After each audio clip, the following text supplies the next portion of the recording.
เพิ่งจบลงไป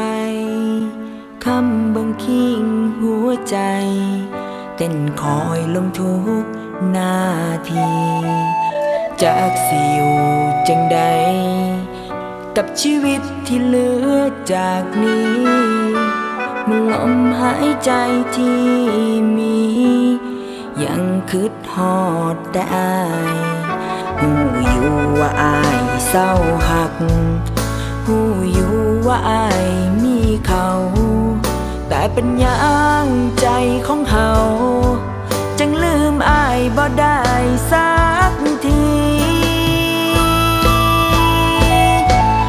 น้องแห่งฮักอายก็แห่งหลายใจจักมือใดอายจังสิพอรังเท่าใดอายก็แห่งไปต่อยับเข้าใกล้อายก็ไหลหนีน้องสิขอเป็นคนหลีกทางให้อายยังเคียงเขาโดยดีเจ็บก็สิยอมย้อนฮักอายอีหลีต่อให้ใจต้องยืนตายตรงนี้ก็ลืมอายบ่ได้ดอก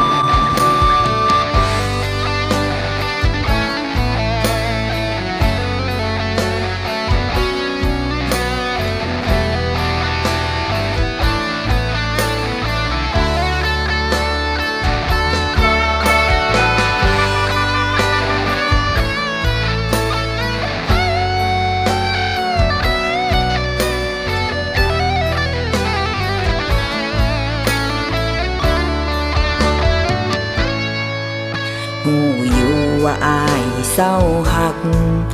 หูอยู่ว่าอายมีเขาแต่เป็นยังใจของเฮาจังลืมอายบ่ได้สักทีน้องแห่งฮักอายก็แห่งหลายใจ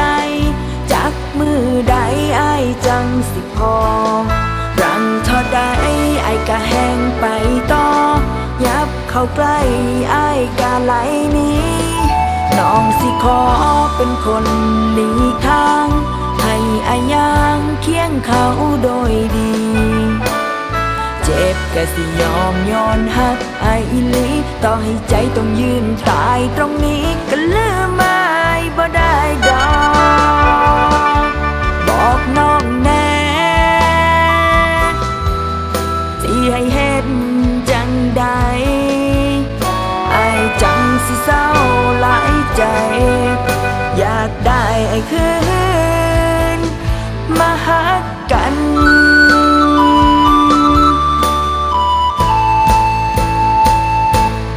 น้องแห่งฮักอายก็แห่งหลายใจจักมือใดอายจังสิพอรังเท่าใดอายก็แห่งไปต่อยับเข้าใกล้อายก็ไหลหนีน้องสิขอเป็นคนหลีกทางให้อายยังเคียงเขาโดยดีเจ็บก็สิยอมย้อนฮักอายอีหลีต่อให้ใจต้องยืนตายตรงนี้ก็ลืมอายบ่ได้ดอกเจ็บก็สิยอมย้อนฮักอายอีหลีต่อให้ใจต้องเจ็บหลายกว่านี้ก็ลืมอายบ่ได้ดอก